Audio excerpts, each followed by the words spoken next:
Amerika Serikat adalah sebuah negara yang dibangun atas narasi besar tentang hukum, kebebasan, dan demokrasi.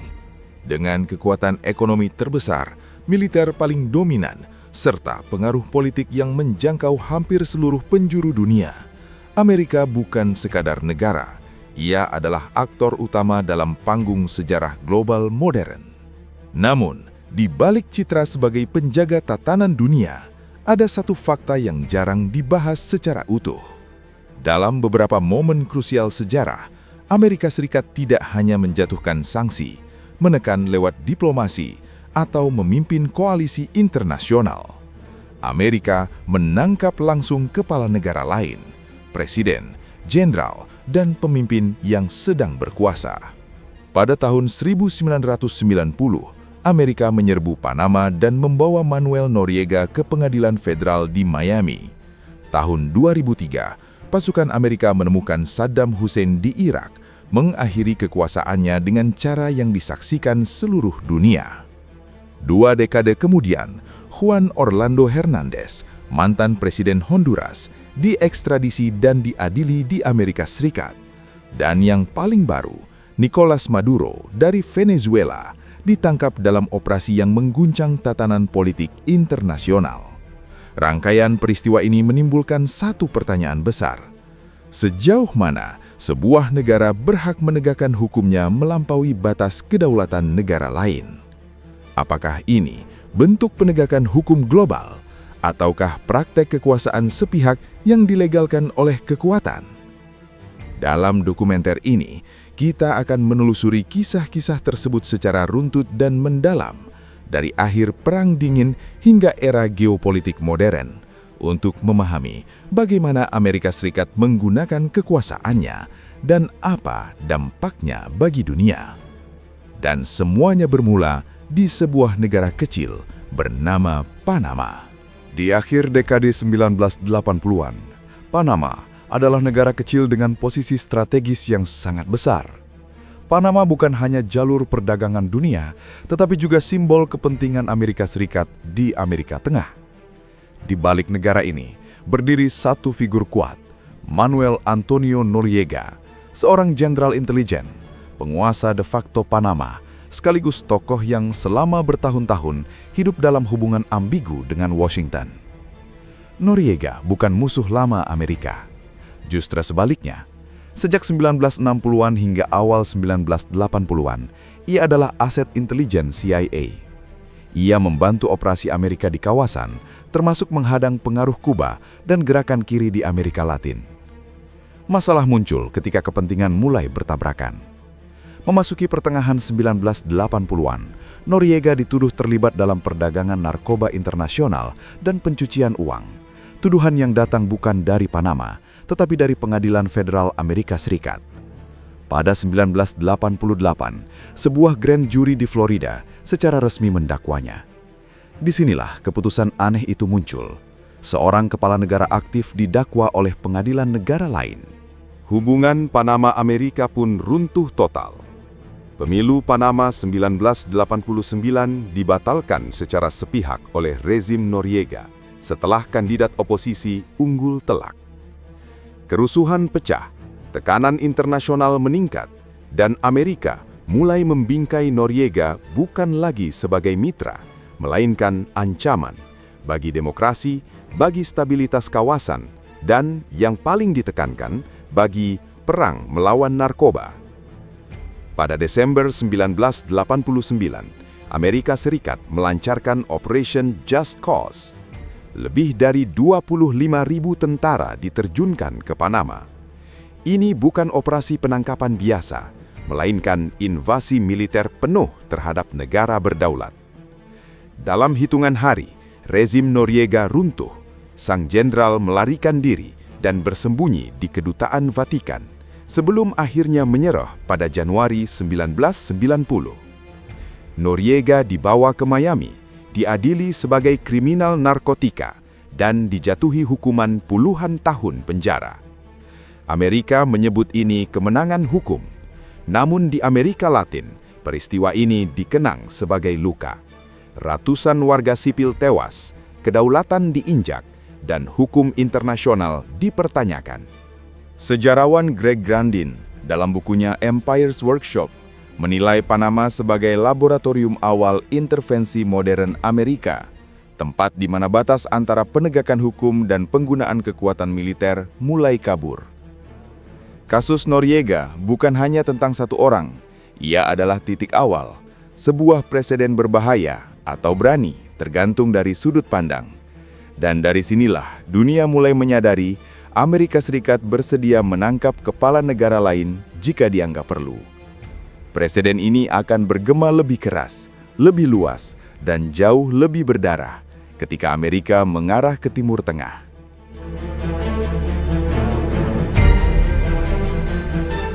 Nama Saddam Hussein tidak pernah berdiri di satu sisi yang tetap dalam hubungan dengan Amerika Serikat. Pada dekade 1980-an, saat Perang Dingin masih membentuk peta geopolitik dunia, Saddam justru dipandang sebagai mitra strategis. Amerika melihat Irak sebagai penyeimbang Iran pasca Revolusi Islam 1979. Bantuan intelijen mengalir, hubungan diplomatik dijaga, dan kejahatan rezim Saddam, termasuk penggunaan senjata kimia, bukan prioritas utama Washington saat itu. Namun sejarah bergerak, Perang Teluk 1991 menjadi titik balik besar. Ketika Saddam menginvasi Kuwait, Irak berubah dari mitra menjadi musuh terbuka. Meski Saddam tetap berkuasa setelah perang, Irak hidup di bawah sanksi internasional yang keras. Sepanjang 1990-an, Amerika dan sekutunya terus menekan Baghdad dengan inspeksi senjata dan embargo ekonomi, membangun narasi bahwa rezim Saddam adalah ancaman laten bagi stabilitas global. Setelah serangan 11 September 2001, lanskap politik dunia berubah drastis. Pemerintahan George W. Bush mulai menyusun apa yang disebut sebagai perang melawan teror. Dalam kerangka inilah, Irak kembali menjadi sasaran utama. Saddam dituduh memiliki senjata pemusnah massal dan disebut-sebut memiliki hubungan dengan jaringan terorisme internasional, dua klaim yang kelak terbukti tidak akurat, namun pada saat itu dijadikan dasar legitimasi politik dan militer. Pada Maret 2003, Amerika Serikat memimpin koalisi internasional menyerbu Irak. Invasi ini dilakukan tanpa mandat eksplisit Dewan Keamanan PBB, sebuah fakta yang sejak awal memicu perdebatan tajam. Baghdad jatuh dalam hitungan minggu. Patung Saddam di pusat kota ditumbangkan, sebuah simbol visual yang sengaja dipertontonkan ke dunia sebagai tanda berakhirnya rezim. Namun jatuhnya Baghdad bukanlah akhir cerita. Saddam Hussein menghilang. Selama berbulan-bulan, pasukan Amerika memburunya di wilayah Irak Tengah. Pencarian ini bukan sekedar operasi militer, melainkan pertaruhan simbolik. Selama Saddam belum tertangkap, kemenangan Amerika terasa belum lengkap. Pada 13 Desember 2003, pencarian itu berakhir di dekat Tikrit, kampung halaman Saddam. Ia ditemukan bersembunyi di sebuah lubang sempit di tanah, adegan yang kemudian disiarkan ke seluruh dunia. Bagi pendukung invasi, momen ini adalah pembenaran. Tiran telah jatuh, ancaman telah ditangkap. Namun bagi banyak pihak lain, gambar itu justru menjadi simbol penghinaan dan kekalahan martabat sebuah negara. Dalam buku Fiasco, The American Military Adventure in Iraq, karya Thomas E. Ricks, penangkapan Saddam digambarkan bukan sebagai akhir konflik, melainkan awal dari fase yang lebih kacau. Tanpa figur Saddam sebagai musuh tunggal, Irak terjerumus ke dalam kekosongan kekuasaan. Konflik sektarian, pemberontakan bersenjata, dan kelompok ekstremis mulai bermunculan.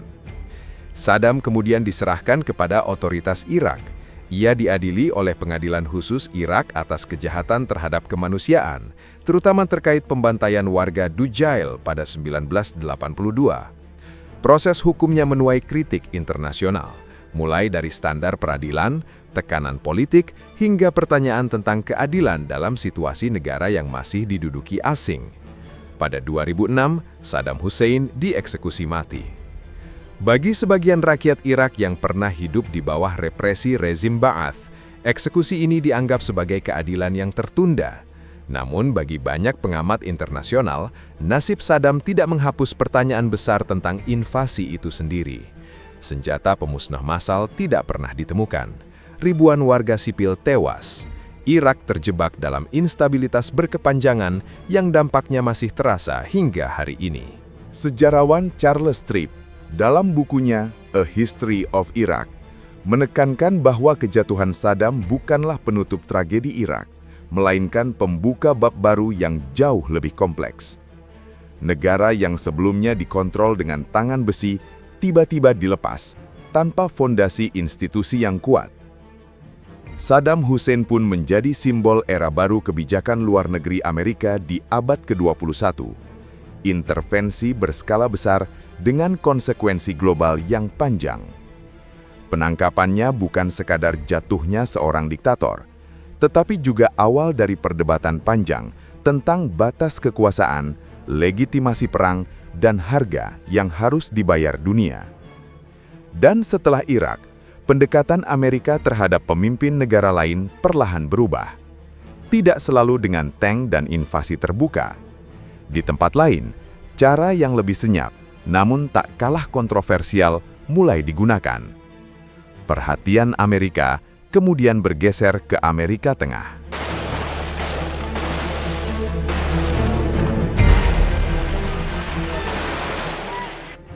Jika kasus Manuel Noriega dan Saddam Hussein ditandai oleh dentuman senjata dan operasi militer terbuka, maka kisah Juan Orlando Hernandez menunjukkan wajah lain dari kekuasaan Amerika Serikat, jalur hukum pidana lintas negara. Tanpa invasi, tanpa tank, tetapi tetap berujung pada satu hal yang sama, seorang mantan kepala negara duduk di ruang sidang pengadilan Amerika. Juan Orlando Hernandez memimpin Honduras selama 2 periode, dari 2014 hingga 2022. Di atas kertas, ia adalah sekutu penting Washington di Amerika Tengah. Pemerintahannya secara terbuka mendukung kebijakan Amerika dalam isu migrasi dan perang melawan narkoba. Namun di balik hubungan diplomatik itu, muncul tuduhan serius yang perlahan membangun bom waktu politik. Sejak pertengahan masa kepemimpinannya, Jaksa Federal Amerika mulai menyelidiki dugaan kolusi antara elit politik Honduras dan kartel narkoba. Hernandez dituduh menerima suap jutaan dolar dari jaringan kriminal, termasuk kartel yang memasok kokain langsung ke pasar Amerika Serikat. Dalam dakwaan, namanya disebut bukan sekadar sebagai penerima keuntungan, melainkan sebagai pelindung sistematis perdagangan narkotika dan senjata. Selama masih menjabat presiden, Hernandez relatif aman. Konstitusi Honduras memberi kekebalan hukum dan Amerika belum mengambil langkah langsung. Namun situasinya berubah drastis setelah ia lengser pada awal 2022. Tak sampai beberapa minggu, polisi Honduras menangkapnya di kediamannya di Tegucigalpa. Februari 2022, ia diekstradisi ke Amerika Serikat untuk menghadapi dakwaan narkotika dan kepemilikan senjata ilegal. Proses hukumnya berlangsung di Pengadilan Federal New York.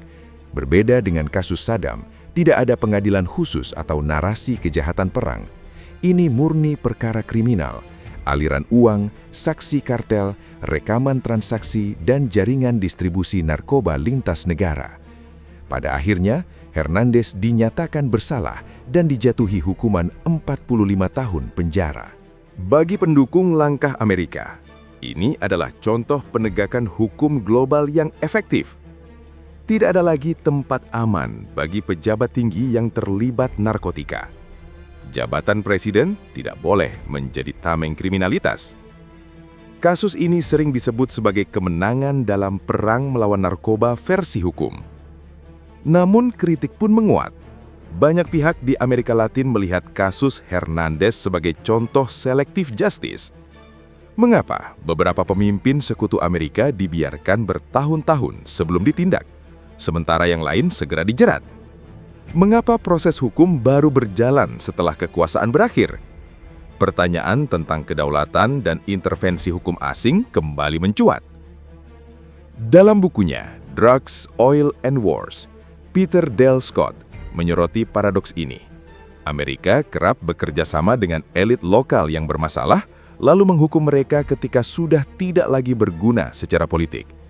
Pola ini, menurut Scott, menciptakan siklus ketergantungan dan ketidakstabilan.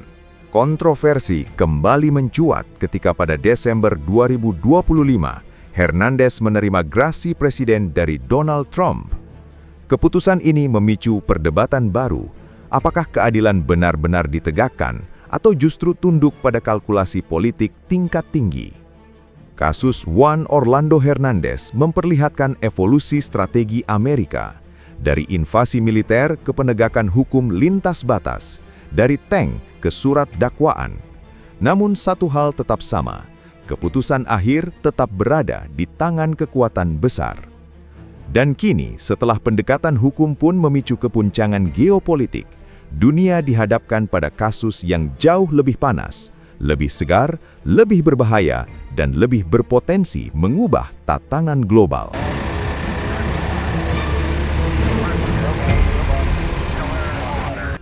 Ketika dunia memasuki dekade 2020-an, nama Nicolas Maduro sudah lama identik dengan krisis.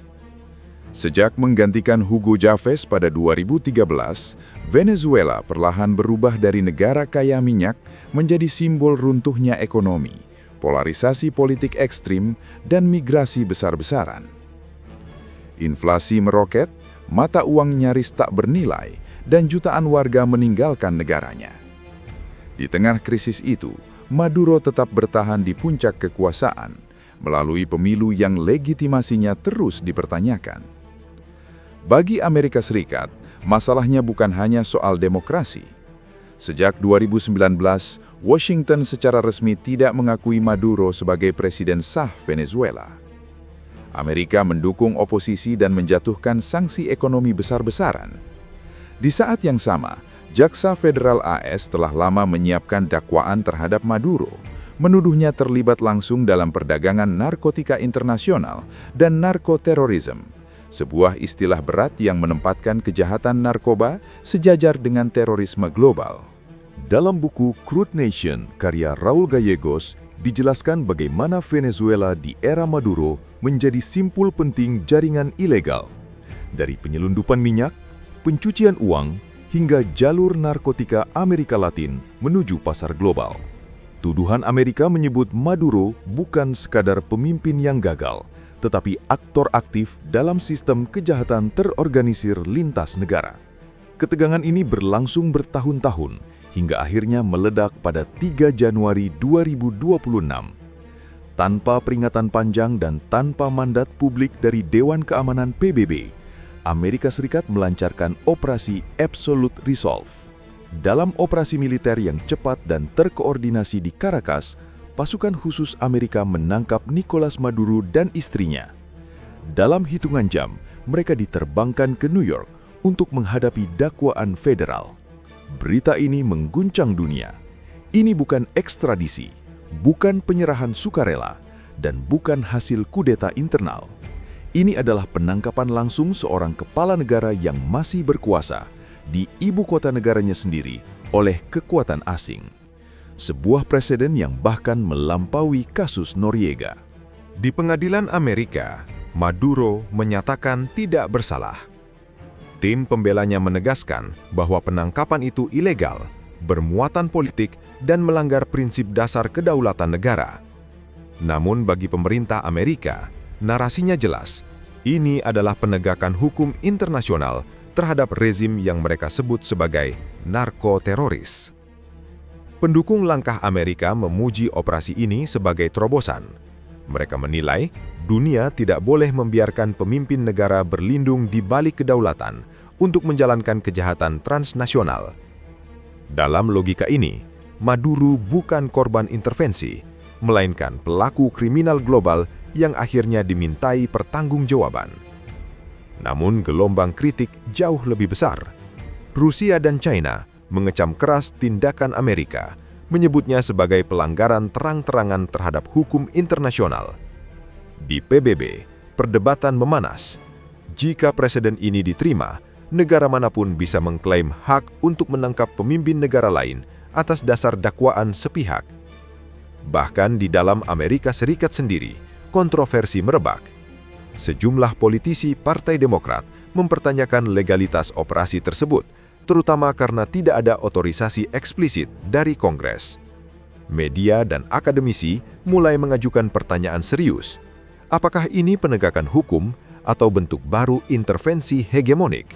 Dalam The New American Militarism, Andrew J. Bacevich menulis bahwa kekuatan besar seringkali tergoda menyamakan kepentingannya dengan hukum universal.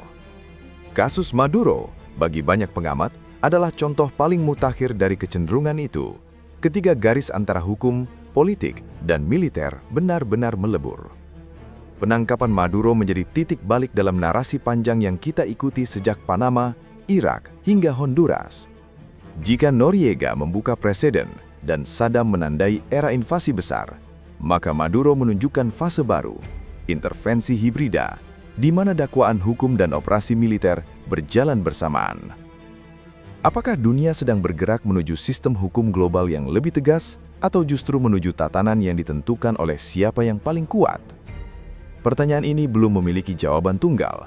Namun satu hal pasti, sejak Januari 2026, batas-batas lama geopolitik internasional tidak lagi sama. Dan setelah menyusuri perjalanan panjang ini, dari Perang Dingin hingga dunia multipolar hari ini, kita tiba pada satu pertanyaan akhir yang tak terelakkan. Apa sebenarnya pelajaran dari semua penangkapan ini, dan kemana arah dunia akan bergerak selanjutnya? Sepanjang perjalanan sejarah yang kita telusuri malam ini, satu narasi besar muncul dengan tajam. Di bawah nama keamanan nasional atau penegakan hukum internasional, Amerika Serikat telah berkali-kali terlibat langsung dalam penangkapan kepala negara lain. Dari Manuel Noriega di Panama, yang ditarik ke pengadilan federal di Miami, hingga Saddam Hussein yang ditangkap pasukan AS di Irak. Dari Juan Orlando Hernandez yang diekstradisi ke New York, hingga peristiwa terbaru yang mengguncang tatanan dunia, penangkapan Nicolas Maduro di Caracas, sebuah operasi militer yang tidak hanya menimbulkan pro kontra tajam, tetapi juga pertanyaan hukum internasional yang mendalam. Efek jangka panjang dari rangkaian peristiwa ini belum sepenuhnya tampak. Di satu sisi, ada yang melihatnya sebagai bentuk keseriusan dalam menegakkan akuntabilitas terhadap kekuasaan yang disalahgunakan. Di sisi lain, kritik dari berbagai penjuru dunia, termasuk Badan Hak Asasi PBB dan banyak pemerintahan, menegaskan bahwa tindakan semacam ini bisa mengikis kepercayaan internasional, melemahkan supremasi hukum global, dan mengguncang prinsip kedaulatan yang menjadi fondasi hubungan antar negara. Akhirnya, kita dihadapkan pada pertanyaan yang lebih besar dan konsekuensial. Apakah rangkaian penangkapan kepala negara ini mencerminkan sebuah penegakan hukum internasional yang progresif, atau justru sebuah manifestasi kekuatan hegemonik yang melampaui batas kedaulatan negara lain? Di dunia yang bergerak cepat dan penuh ketidakpastian ini, satu hal tetap jelas. Siapa atau apa yang sebenarnya menetapkan batasan antara keamanan global dan dominasi kekuatan? Itulah pertanyaan yang mengundang kita semua untuk merenungkan masa depan tatanan dunia.